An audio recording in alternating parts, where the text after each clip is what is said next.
the hunt begins. The moon hung ominously in the sky, a perfect orb, casting a ghostly hue over the sprawling countryside. The gentle rustling of leaves in the wind was the only sound that broke the eerie silence of the night. In the heart of these woods, a desperate figure darted through the underbrush, his breath coming in ragged gasps. David, a young man from the nearby village, had been snatched from his mundane life into a nightmare he could hardly comprehend. The terror in David's eyes was palpable as he stumbled over roots and ducked under low-hanging branches. His mind raced with fear, yet a singular thought pierced through the panic. He must escape. The full moon above seemed to mock his plight, illuminating just enough to reveal the shadowy figure that relentlessly pursued him.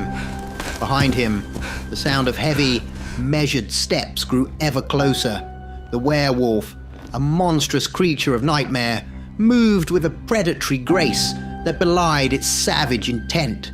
Its glowing eyes were fixed on its prey, and its low growls echoed through the forest like a death knell. David's heart pounded in his chest as he pushed his tired legs to move faster.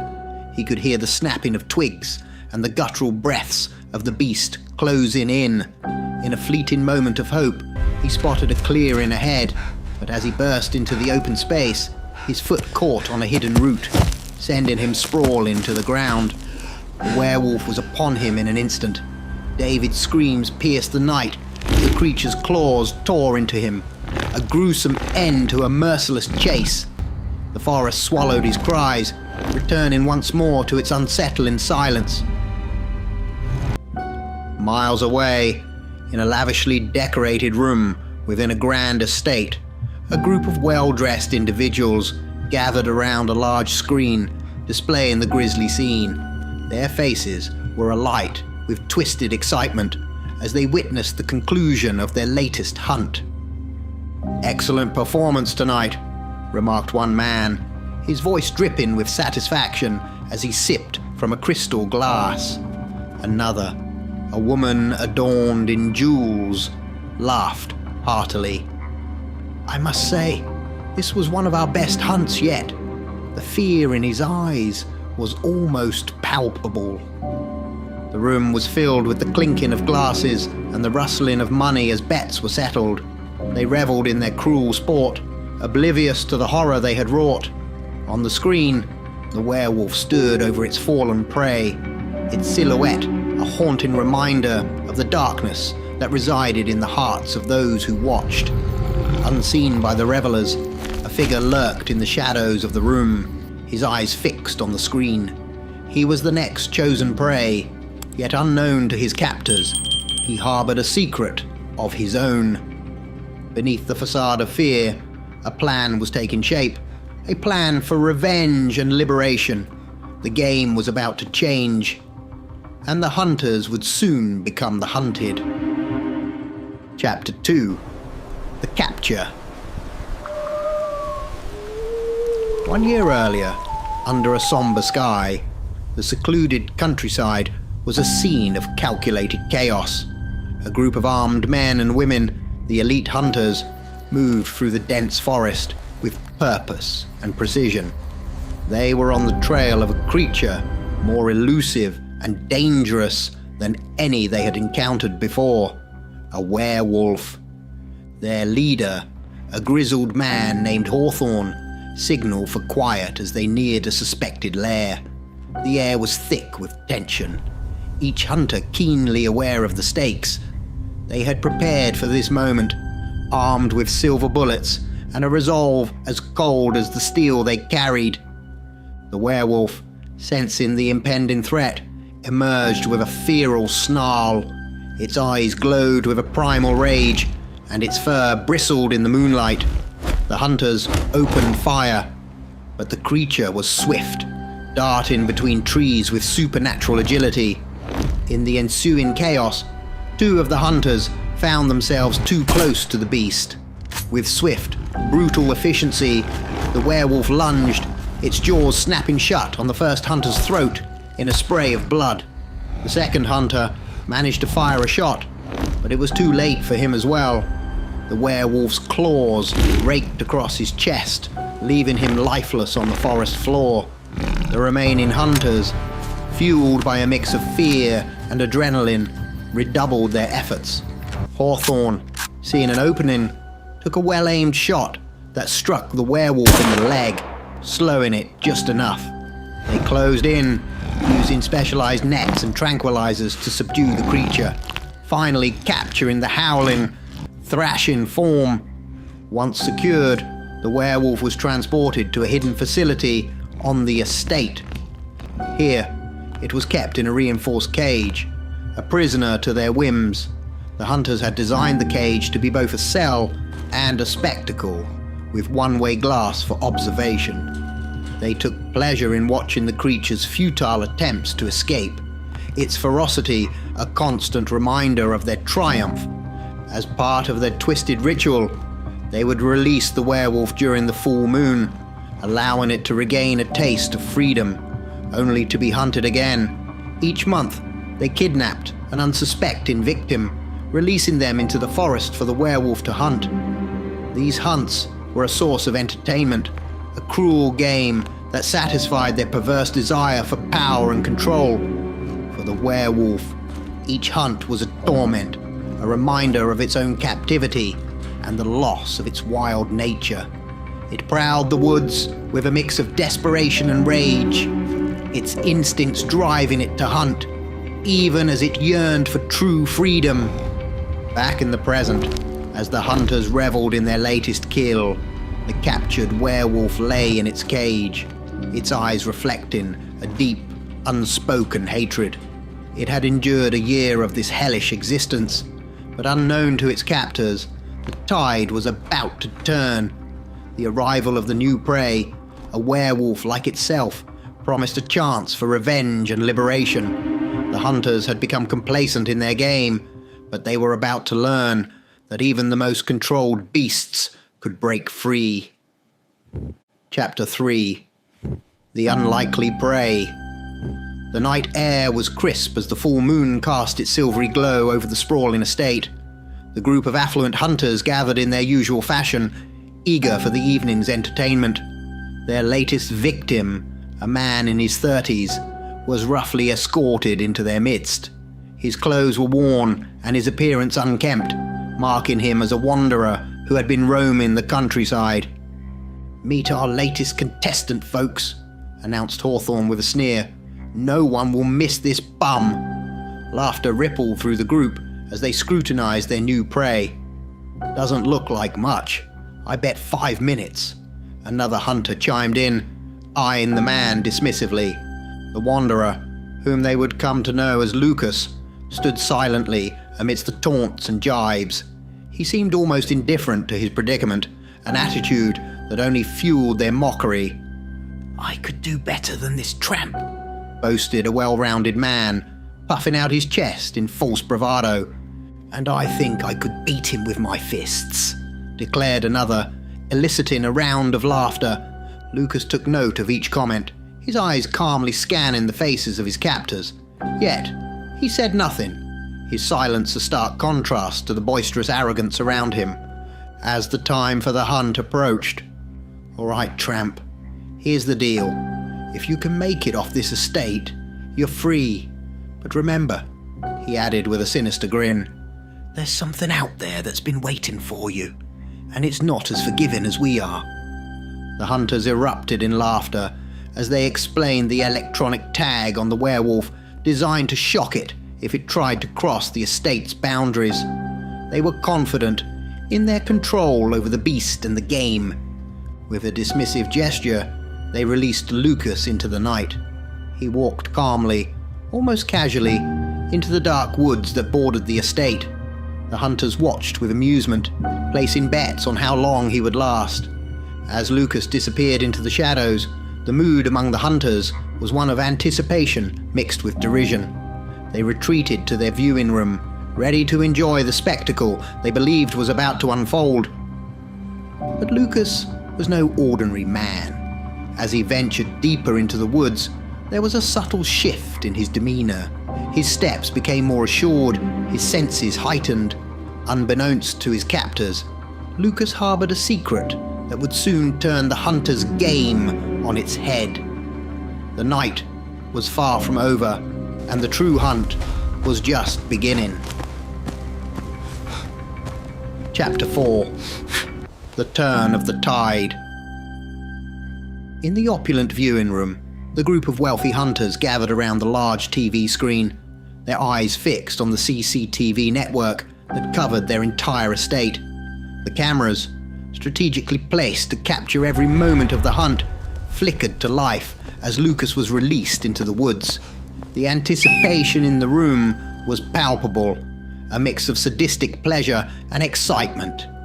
As the werewolf was released, a cheer erupted from the group.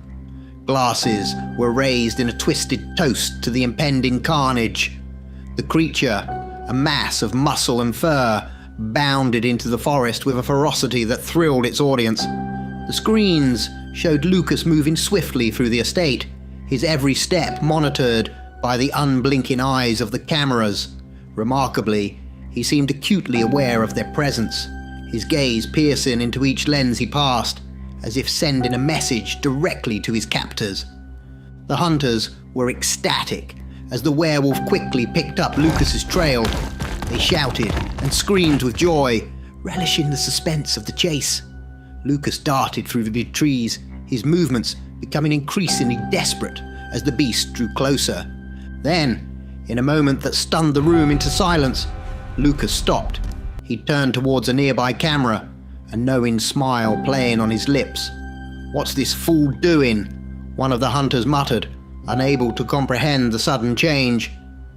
"Look!" a woman shouted, pointing at the screen. Before their disbelieving eyes, Lucas began to transform. His body convulsed and expanded, bones reshaping and muscles bulging. Fur sprouted across his skin, and his face elongated into a lupine snout.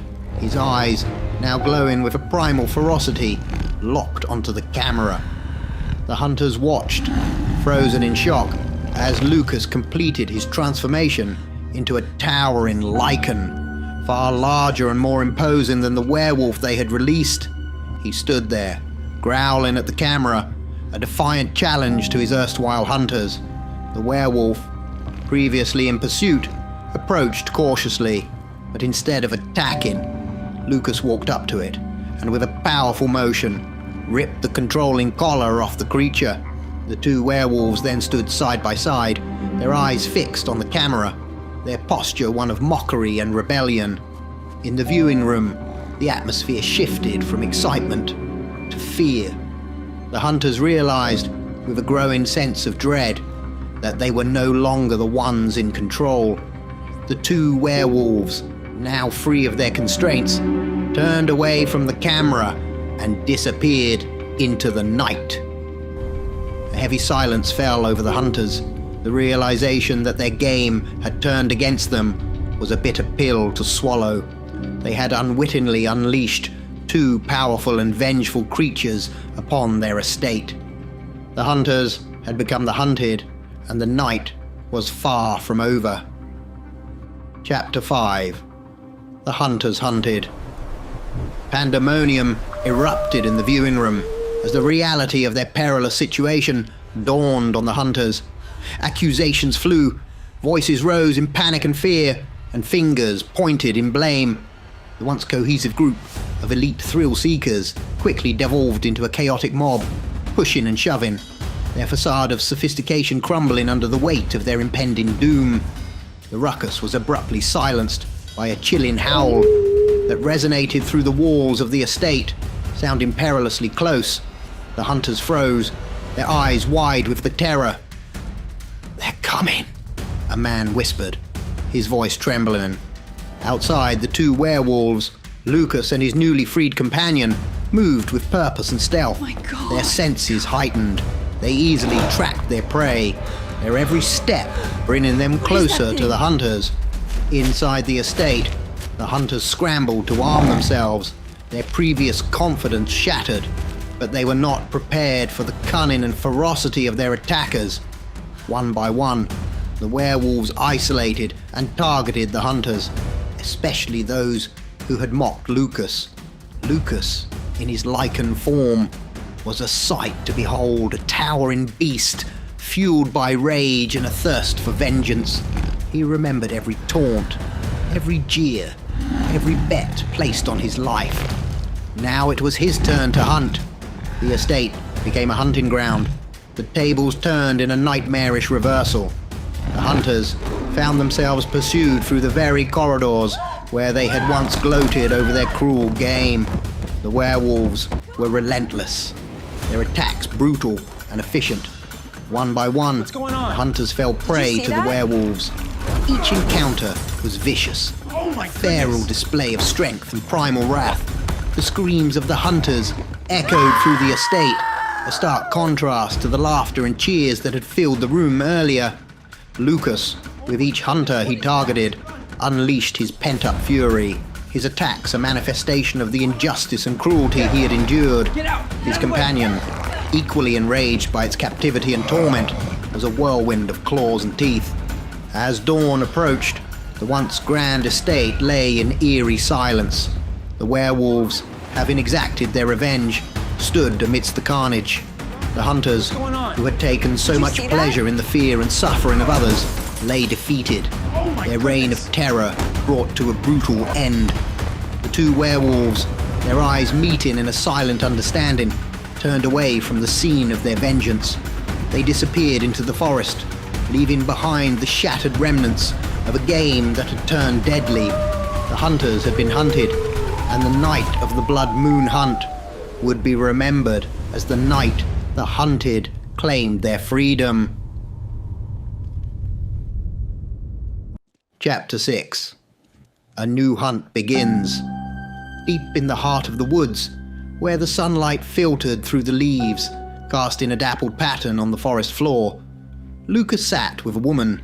Her name was Alara, a fellow werewolf with fierce spirit and a sharp wit.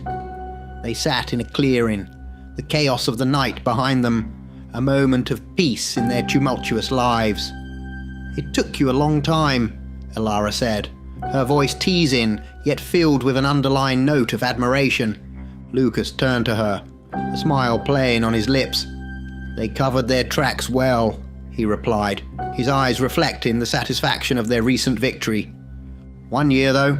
Alara prodded, raising an eyebrow in mock incredulity. Lucas laughed, a deep, resonant sound that echoed through the trees.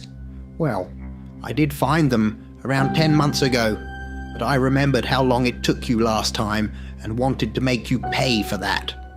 Her laughter joined his, a melodic counterpoint in the quiet forest. "Well, your turn next," she declared playfully.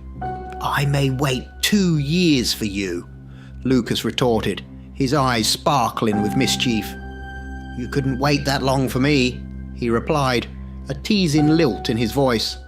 "I know," Alara admitted, her expression softening. She reached out, her hand gently caressing his cheek before pulling him in for a kiss. Their connection was deep, born of shared experiences and a bond that transcended their lichen nature. As they parted, Lucas's expression turned serious. What did you say? "There's a new group of hunters," he said, his voice low. "I've been tracking them. They're different, more organized, more dangerous. I want to infiltrate their ranks." Alara's eyes narrowed, understanding the gravity of his words. "Your turn to get captured," she said, a hint of concern in her voice. "Yes," Lucas confirmed. "It's the best way to get inside, to understand their plans and ultimately to stop them." Alara nodded, her expression resolute. "Just make sure you come back to me," she said, her voice laced with a mix of seriousness and affection. Lucas reached for her hand, squeezing it gently. "I will. You know I always do." As they stood up, ready to leave the clearing, there was a sense of determination between them. They were part of a larger battle, one that went beyond their personal vendettas. Together, they were a formidable force. And as they disappeared into the forest, it was clear that their story was far from over. The hunt was just beginning, and this time, Lucas was the bait in a dangerous game that would test their strength, cunning, and the depth of their bond. Final chapter: The Captive Hunter. Months had passed since Lucas and Alara had devised their plan. Lucas had carefully tracked the movements of the new group of hunters, a formidable and secretive organization that had eluded even the most cunning of werewolves. Tonight, under the cloak of darkness, Lucas's plan would come to fruition. In a secluded area of the forest, far from any prying eyes, the hunters had laid a trap, one that Lucas intentionally walked into. As he stepped into the clearing, the hunters emerged from their hiding spots, their weapons trained on him. The moment they had been waiting for had arrived. "We got it!" one of the hunters shouted, a triumphant grin on his face. "We finally got a werewolf." The hunters moved swiftly, their years of training evident in their coordinated efforts. They subdued Lucas with a combination of tranquilizers and restraints, ensuring that their prized catch would not escape. As they bound him, their excitement was palpable, a mix of adrenaline and a sense of achievement at capturing such a rare and dangerous creature. Lucas, despite his seemingly precarious situation, wore an expression that was incongruent with his capture. A smile, subtle yet unmistakable, played on his lips. It was a look of mockery, a silent message that he was not the helpless prey they believed him to be. The hunters, oblivious to the true nature of their captive, celebrated their success. They boasted of their skill and fortitude, unaware that they had played right into Lucas's hands. This capture was not a defeat for him, but the first step in a larger plan. As they transported Lucas away from the forest, his smile remained. In his eyes, there was a glint of determination and a hint of the cunning that had always defined him. He knew what was to come, and he was ready for it. The final chapter closed on a scene of apparent triumph for the hunters, but the reality was far more complex. Lucas, now a captive, was exactly where he needed to be. In the heart of the enemy's lair, he would uncover their secrets, dismantle their operations from within, and emerge victorious once more. The game had changed, and Lucas was one step ahead, a hunter in the guise of the hunted.